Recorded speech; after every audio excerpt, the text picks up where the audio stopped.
In 1995, I was placed in this classroom in Long Beach, California. One of the first classes was an art class. And I remember Ms. Gaynor, my art teacher, was like, I think you'd be interested in this artist. And that was the first time that I saw the work of Frida Kahlo. As a 11-year-old chubby queer little boy who was not loving the idea of living in this country, I was immediately drawn to her work. The color, the emotions, the realness, to Frida's work, it really touched me. And sure, I was probably too young to really understand the depth of what her work meant at the time. But as I grew older, I think it made an influence, it made an impact in my life as I grew older and I started understanding about my sexuality. And later on, I was diagnosed with epilepsy. All those things really putting it into context into what Frida Kahlo was doing. It definitely reflected into my work.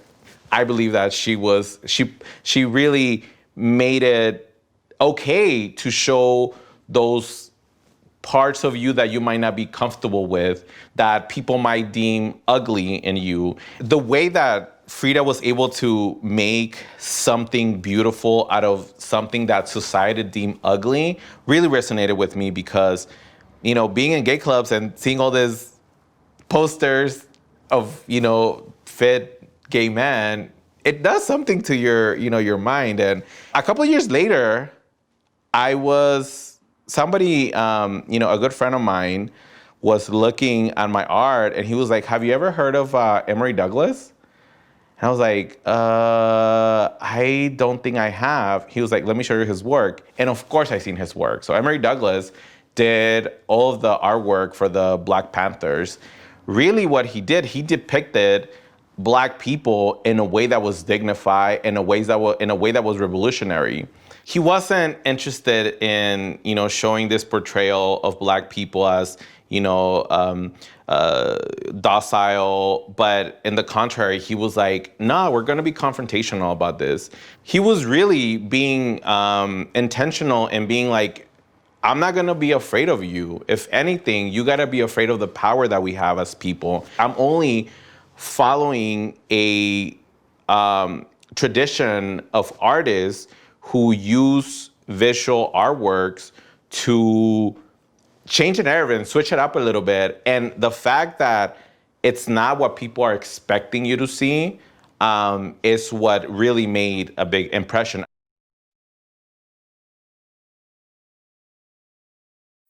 When I first started doing artwork about dreamers, the look was always the cap and gown. And the reason why organizers and people who were doing all these demonstrations were using a cap and gown was like a symbol of like students, we want to study and we're good students, right? I remember in Florida, I think they were trying to pass this bill where it was going to be like similar to the Dream Act, but only with the Army component. So take away the, if these immigrants are willing to join the Army and then go to war, then we should give them papers. And to me, that was like, fuck that. I'd rather stay undocumented than continue to be part of this machine that is at the border, the militarization of the border and like going to other countries and continues. And so I made this image of a person with a cap and gown and a middle finger that said, I'd rather be undocumented than die for your acceptance. A lot of people saw that image and they were like, that's not the image that we should be giving as immigrants. And I was like, why not? A lot of people found that image to be a little bit too confrontational. I wasn't kind of following that narrative of like, look, America accept me. But I think a lot of us were becoming very tired of that narrative where we were willing to throw other countries under the bus and our parents and just to get papers.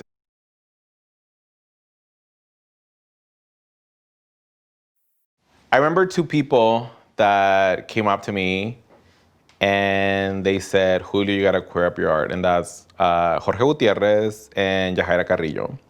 Johara Carrillo was part of that first group of undocumented students who sat in McCain's office, and they were, they got arrested, and forever changed the way that undocumented students were presenting themselves in the media and coming out as undocumented. Jorge Gutierrez is another activist here from LA, queer undocumented activist, and he was like, Julio, you need to be very explicit about being, queer in the art that you're making. They were like, no, you need to show it, because they were putting their bodies on the line, and essentially I was documenting the work that they were doing. I don't know who came up with the word UndocuQueer. I remember seeing it somewhere on Facebook, but it was a really good word that a lot of us clinged onto, because it really represented two identities that we were part of. Having to take your hats in different communities, whether coming out as queer in the immigrant community and coming out as undocumented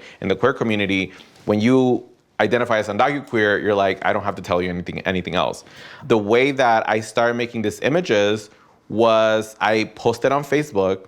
I was like, is anybody who follows me, if you're undocumented and queer, I want to hear from you. Send me a photograph and tell me what does it mean for you to be undocumented and queer. I got so many responses. It really became a way for me to make sure that people don't forget that the people who were at the forefront of this movement were undocumented and they were queer. And they were very unapologetic about those spaces that they were occupying and how they were occupying those spaces. I think more than anything, that word was something that, it was created as a community to come together. And if I help by pushing it out and making sure that people saw a face to that word, I guess I did my job.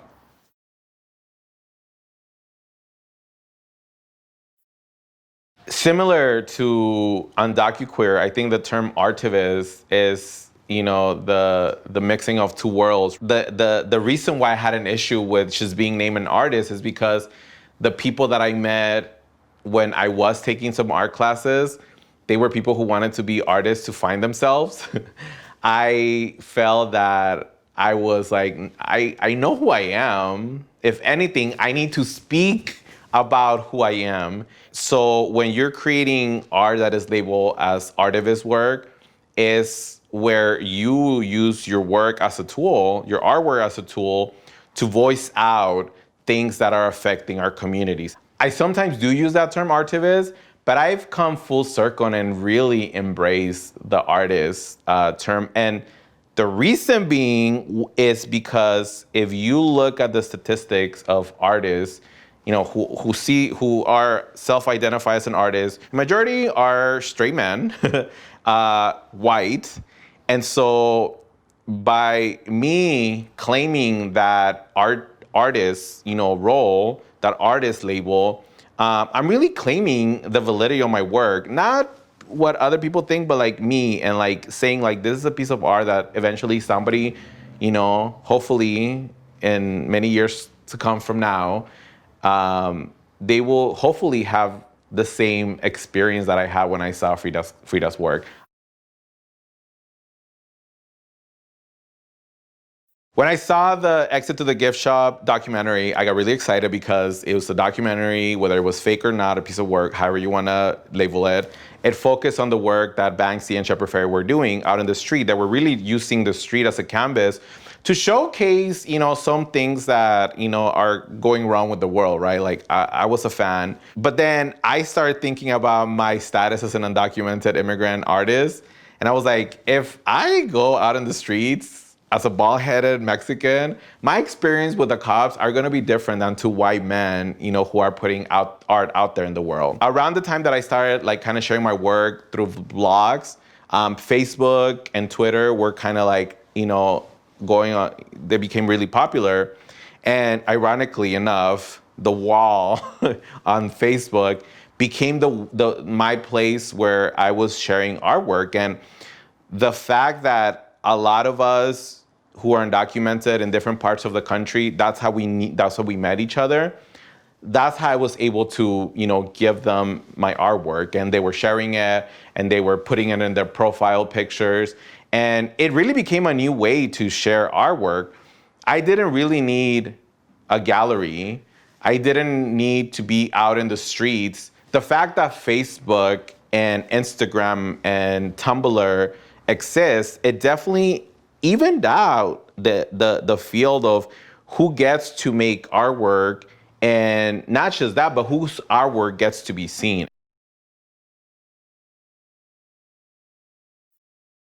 I always say that if it wasn't for the work of organizers, I wouldn't be in this position that I am as an openly queer, undocumented artist. For me, it's always very important to, when I'm speaking about my artwork, that I tell the history of how I got to create artwork and how I was inspired by those folks. And especially to remind people that it was queer people who are the forefront of this movement. Now, as somebody who is a dude and benefits from patriarchy, because come on, it's true, I have to always constantly check myself, right? And how am I doing things that don't go against my values? I'm not a perfect artist, but I'm gonna try my best to make sure that I don't repeat the cycles that I criticize a lot, because that would be hypocritical. Will I make mistakes? Do I make mistakes? Have I made mistakes? Of course. But I think that if you learn from those mistakes and you don't repeat those things, I think you're on the right track.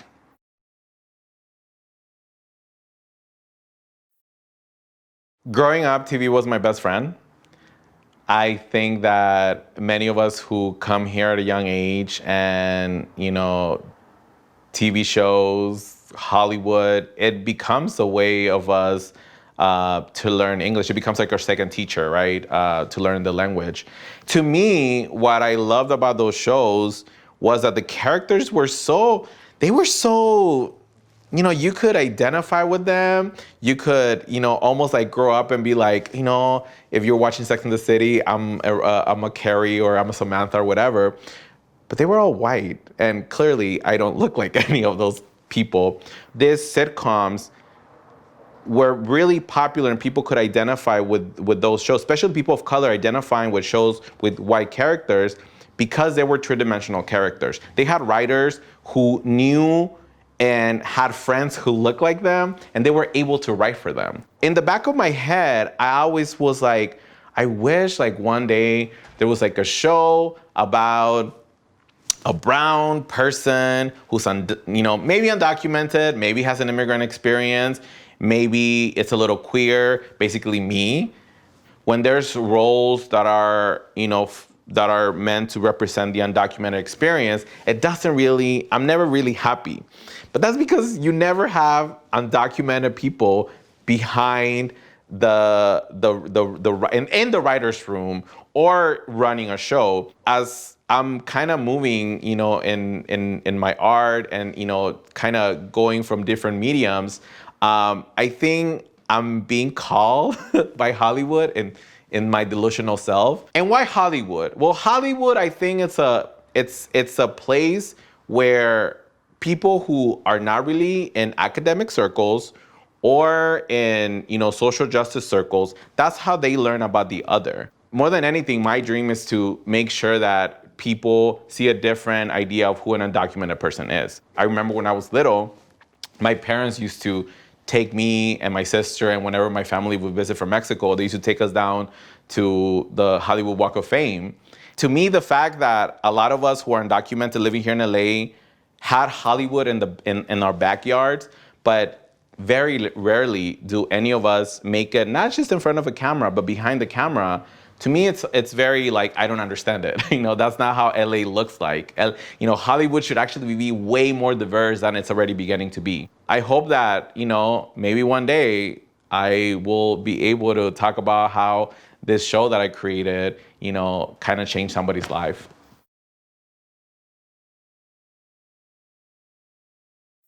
When I first started making artwork that was very explicit, like the artwork that I'm making is about the Dream Act.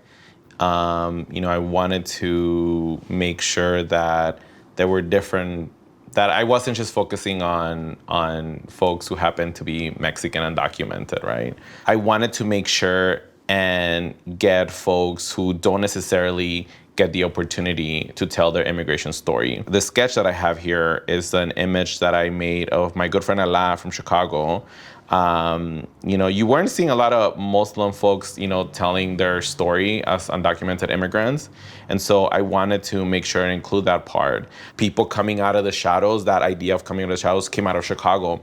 And so I had to represent my Chicago people, and Heldáy, who's an amazing activist, an architect actually, who Heldáy herself was also creating a lot of flyers, a lot of art about being undocumented. 2 years ago, I moved back to LA, and I came across the music DJ mixing genius that is my good friend Cecil Pech, aka DJ Sissel.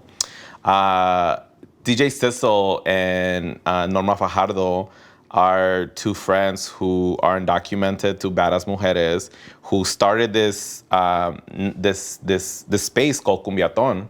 And what was beautiful about that space is that they were very intentional in creating a party space where it's like, all right, for one night, can we forget about the bullshit? Can we forget about the fact that we have to think about deportation and, whether DACA is going to be here tomorrow, the fact that our parents don't qualify for DACA, the fact that there's, people who are, detained. Can we use nightlife as a way to